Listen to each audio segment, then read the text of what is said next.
नमस्कार। अरुणाचल समाचार में आपका स्वागत है। मैं हूं मनोज कुमार शर्मा। आइए बुलेटिन में सबसे पहले देखते हैं मुख्य समाचार।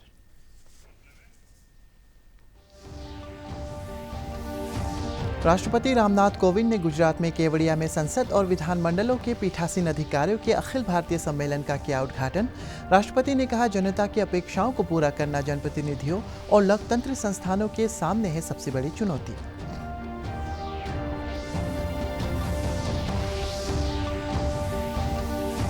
प्रधानमंत्री नरेंद्र मोदी की अध्यक्षता में केंद्रीय मंत्रिमंडल के आर्थिक मामलों की समिति की बैठक में संकटग्रस्त लक्ष्मी विलास बैंक के डेवलपमेंट बैंक इंडिया लिमिटेड में आत्मनिर्भर भारत को बढ़ावा देने के लिए पूंजी के तौर पर डेट मार्केट के प्रस्ताव को मंजूरी।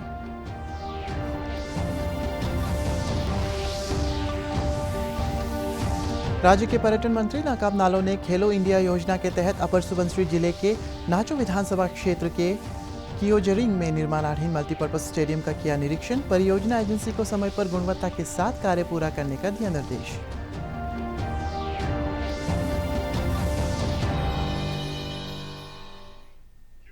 राष्ट्रपति रामनाथ कोविंद ने आज गुजरात में केवड़िया में संसद और विधानमंडलों के पीठासीन अधिकारियों के अखिल भारतीय सम्मेलन का उद्घाटन किया। उपराष्ट्रपति और राज्यसभा के सभापति एम वेंकैया नायडू ने भी इस अवसर पर उपस्थित थे। लोकसभा अध्यक्ष ओम बिरला 2 दिन तक चलने वाले इस सम्मेलन की अध्यक्षता करेंगे। प्रधानमंत्री नरेंद्र मोदी कल वर्चुअल माध्यम से सम्मेलन को संबोधित करेंगे। इस सम्मेलन का विषय है विधायिका, कार्यपालिका और न्यायपालिका के बीच सौहार्दपूर्ण समन्वय, गतिशील लोकतंत्र की कुंजी। अपने संबोधन में राष्ट्रपति ने कहा है कि जनता की अपेक्षाओं को पूरा करना जनप्रतिनिधियों और लोकतांत्रिक संस्थानों के सामने सबसे बड़ी चुनौती है। उन्होंने कहा है कि जनप्रतिनिधियों से यह अपेक्षा की जाती है कि वे लोकतंत्र के सिद्धांतों के प्रति हमेशा ईमानदार रहें। उन्होंने कहा है कि जब दुनिया भर में लोकतांत्रिक संस्थानों पर सवाल उठाए जा रहे हैं, भारत के लोकतांत्रिक संस्थान और अधिक मजबूत हुए हैं। वर्ष 1949 में भारतीय संविधान सभा में आज ही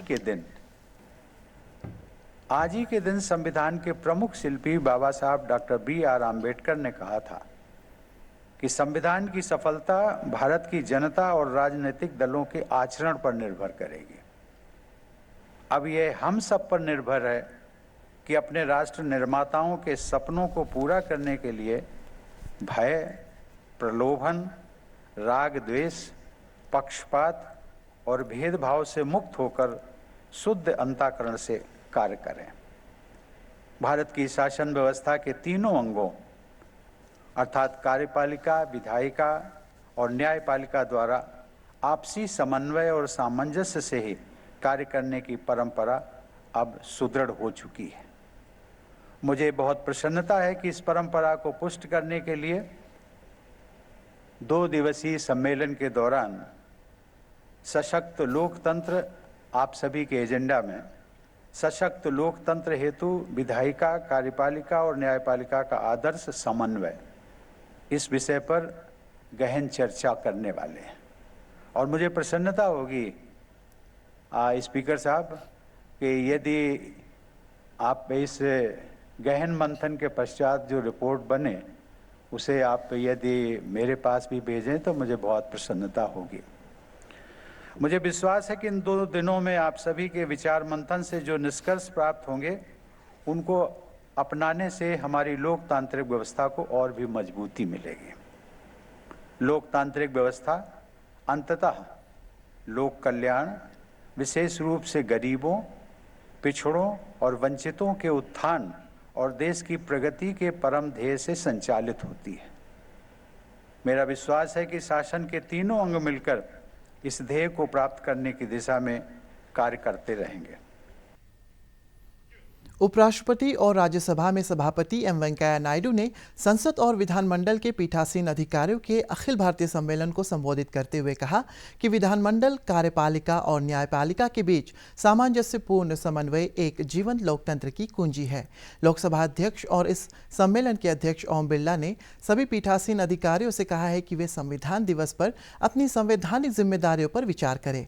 उन्होंने पीठासीन अधिकारियों से यह शपथ लेने की भी अपील की कि वे महान नेताओं द्वारा निर्धारित लक्ष्यों को पूरा करेंगे।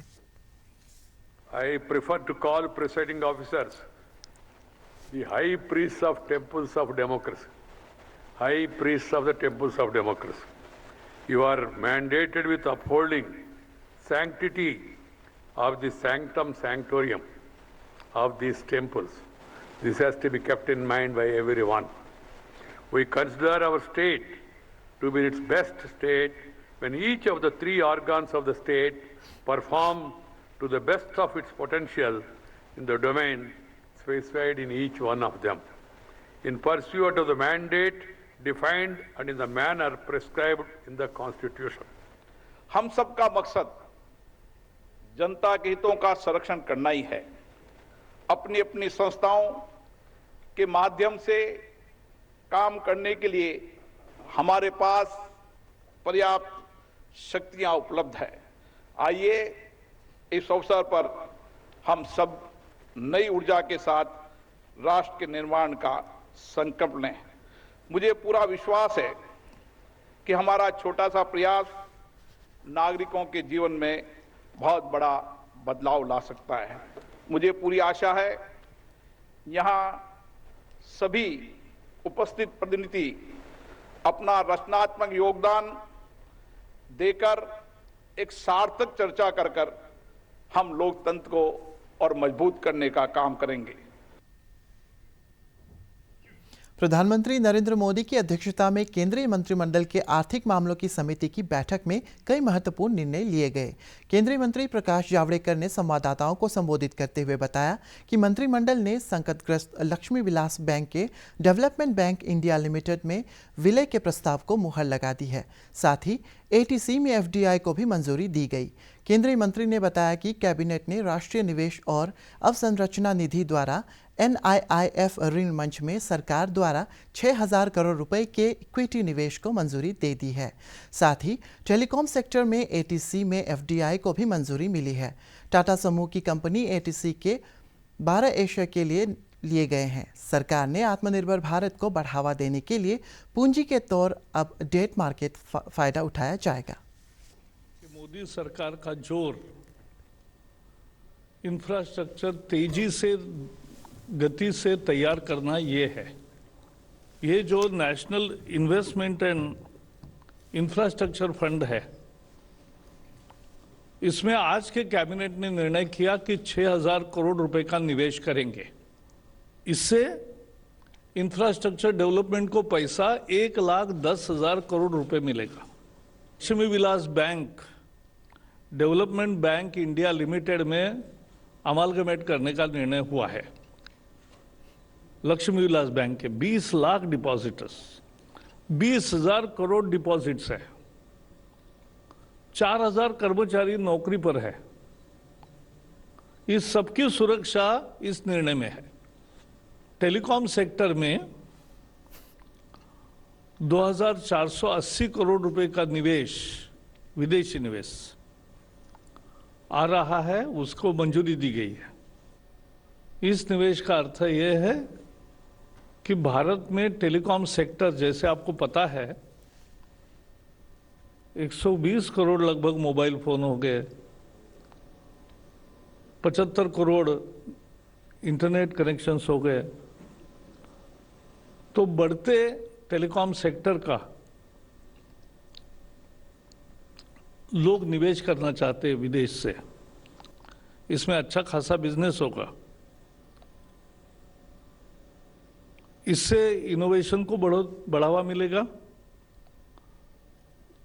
इससे शोध होगा, इससे आर्थिक विकास को गति मिलेगी। अरुणाचल प्रदेश राज्य लोक सेवा आयोग संयुक्त प्रतियोगिता परीक्षा 2020 की मुख्य परीक्षा को सुचारू और पारदर्शी तरीके से कराने के विषय को लेकर राज्यपाल डॉक्टर BD मिश्रा ने कल आयोग के अध्यक्ष निपो नाबम और सचिव AR तालवड़े के साथ में बैठक की। राज्यपाल ने आयोग से मुख्य परीक्षा के पाठ्यक्रम के अनुसार त्रुटि रहित प्रश्न पत्र तैयार करने और निष्पक्ष परीक्षा कराने की जिम्मेदारियों का ईमानदारी से निर्वहन करने को कहा है। उन्होंने एपीपीएससी के सदस्यों से युवाओं की आकांक्षाओं पर खरा उतरने और पारदर्शिता के साथ परीक्षा के संचालन के लिए हर संभव कदम उठाने को कहा है। गौरतलब है कि विभिन्न कैटेगरी में 111 प्रशासनिक पदों के लिए आगामी 6 फरवरी से मुख्य परीक्षाएं आयोजित होंगी। अरुणाचल प्रदेश में कल कोविड संक्रमण के 52 नए मामले दर्ज किए गए और 55 रोगी स्वस्थ हुए। राज्य में कोविड के 1004 सक्रिय मामले हैं और 15,091 व्यक्ति स्वस्थ हो चुके हैं। राज्य स्वास्थ्य सेवा निदेशालय के अनुसार कल दर्ज किए गए नए मामलों में सबसे अधिक वेस्ट कामेंग जिले से 11, ईस्ट सियांग से 10, ईटानगर राजधानी क्षेत्र से 8, अपर सियांग से 6, चांगलांग, रेपारादा, नामसाई, तवांग, तिरप और लोंगडिंग जिले से 2-2, west Siang, lower Siang, Anjaw, lower Dibang valley और पाक्के केसांग जिले से 1-1 मामले शामिल है। राज्य में कोविड रिकवरी दर 93.47% है। देश भर में पिछले 24 घंटों में कोविड-19 के लगभग 44,000 नए मामले सामने आए हैं और लगभग 38,000 लोग उपचार के बाद स्वस्थ हुए हैं। अब तक 86,42,000 से अधिक लोग संक्रमण से ठीक हुए। देश में कोविड रिकवरी दर बढ़कर 93.72% हो गया है। देश में इस समय संक्रमण के 4,44,736 सक्रिय मामले हैं। केंद्रीय स्वास्थ्य मंत्रालय ने कहा है कि इस समय कोविड से होने वाली मृत्यु दर 1.46% है और पिछले 24 घंटों में 481 लोगों की संक्रमण से मौत हुई है। सेना के प्रमुख जनरल मनोज मुकुंद नरवणे पूर्वोत्तर क्षेत्र की सुरक्षा स्थिति की समीक्षा के लिए 3 दिन के दौरे पर सोमवार को नागालैंड पहुंचे। रक्षा जनसंपर्क अधिकारी ने कोहिमा में बताया कि दीमापुर आगमन पर सेना प्रमुख को पूर्वी कमान के general officer commanding lieutenant general Anil Chauhan और स्पेयर कोर के प्रमुख लेफ्टिनेंट जनरल पी कलिता ने उत्तरी सीमा पर रक्षा तैयारियों के अतिरिक्त असम, नागालैंड, मणिपुर और अरुणाचल प्रदेश में रक्षा तैयारियों से अवगत कराया। नगा शांति वार्ता की प्रगति के बारे में भी उन्होंने जानकारी दी गई। जनरल नरवणे ने आज नागालैंड और मणिपुर में विभिन्न सेना और असम राइफल्स मुख्यालयों का भी दौरा किया। इसका उद्देश्य वहां की जमीनी स्थिति की समीक्षा थी। उन्होंने सुदूर क्षेत्र में तैनात सेना से विस्तृत जानकारी भी उपलब्ध की और उनकी कार्रवाई तैयारियां, उनके उत्साह और लोकहित की कार्रवाइयों की सराहना भी की। जनरल नरवणे ने कल शाम को नागालैंड के राज्यपाल श्री RN रवि और मुख्यमंत्री श्री निफ्यू रियो से मुलाकात भी की और राज्य की वर्तमान सुरक्षा स्थिति पर चर्चा की। उन्होंने राज्यपाल और मुख्यमंत्री को राज्य में शांति और स्थिरता के साथ साथ भारत म्यांमार सीमा पर सुरक्षा सुनिश्चित करने में सेना और असम राइफल्स का पूरा सहयोग उपलब्ध कराने का विश्वास दिलाया। आज नई दिल्ली लौटने से पहले सेना प्रमुख ने असम राइफल्स द्वारा संचालित कोहिमा अनाथालय में नए आवासीय परिसर का उद्घाटन किया। यह सेना द्वारा समाज के सभी वर्गों के लिए विकास के समान अवसर उपलब्ध कराने और उसके प्रयास का एक हिस्सा है। अरुणाचल प्रदेश पूर्व मुख्यमंत्री मुकुट मिथी ने असम के पूर्व मुख्यमंत्री तरुण गोगोई के निधन पर शोक व्यक्त करते हुए पूर्वोत्तर के विकास में उनके योगदान को याद किया। श्री मिथी ने ब्रह्मपुत्र नदी से लगे इलाकों में आधारभूत सुविधाओं के विकास में आने वाली बाधाओं को दूर करने में उनके सक्रिय सहयोग और अपने साथ निजी संबंधों को याद किया। आपके साथ में आपकी बहुत पुरानी जान पहचान थी। ये बहुत दुखद की बात है कि उनका देहांत हुआ और हम लोगों ने हमारा जो नॉर्थ ईस्ट के बहुत बड़े एक लीडर थे और उनका देहांत हुआ और उनको हम लोगों ने खोआ।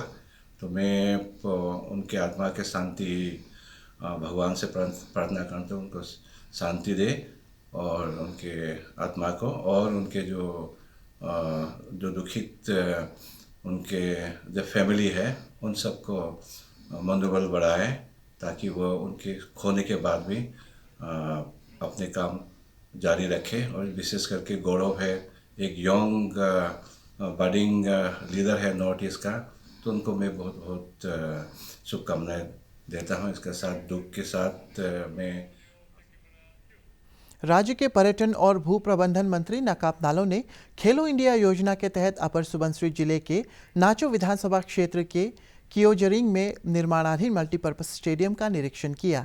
उन्होंने परियोजना एजेंसी को निर्धारित समय पर कार्य को पूरा करने और गुणवत्ता के साथ समझौता न करने का निर्देश दिया। श्री नाकप नालो ने इस महत्वपूर्ण परियोजना के लिए मुख्यमंत्री पेमा खांडू और केंद्रीय खेल मंत्री किरण रिजिजू के प्रति आभार व्यक्त किया। उन्होंने कहा है कि मल्टीपर्पज स्टेडियम के बनकर तैयार होने पर इस ग्रामीण क्षेत्र के युवाओं को खेल क्षेत्र में विकास होगा।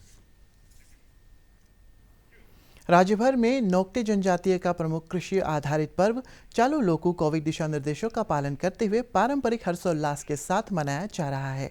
तिरप जिले के खोंसा स्थित नोक्टे टेम्पल में बड़ी संख्या में जनजाति के लोगों ने उत्सव मनाया और एक दूसरे को शुभकामनाएं दी। राज्यपाल डॉक्टर बी डी मिश्रा और मुख्यमंत्री पेमा खांडू ने प्रदेशवासियों को चोलो लोकू त्योहार की शुभकामनाएं दी है। राज्यपाल ने उम्मीद जताई है कि सामाजिक धार्मिक त्योहार प्रदेश के लोगों के बीच आपसी भाईचारे की भावनाओं को बढ़ावा देगा। अपने संदेश में मुख्यमंत्री ने भरपूर फसल की कामना करते हुए लोगों से अपनी परंपराओं से जुड़े रहने की अपील की। उन्होंने राज्य के लोगों से कोविड संक्रमण से बचाव के लिए सोशल डिस्टेंसिंग का पालन करने और त्यौहार मनाने की भी अपील की। अरुणाचल समाचार के आज के अंक में इतना ही। जाने से पहले आप सभी से अनुरोध है कि कोविड-19 के दिशा निर्देशों का पालन करें, हमेशा मास्क लगाएं, बार बार हाथों को धोएं और सोशल डिस्टेंसिंग के नियमों को मानें। हम कल फिर हाजिर होंगे अरुणाचल और देश और दुनिया की खबरों के साथ। चलते चलते आपको बता दें कि आप अरुणाचल समाचार हमारे YouTube channel DD news Arunachal पर भी देख सकते हैं। देखते रहिए अरुण प्रभा। नमस्कार।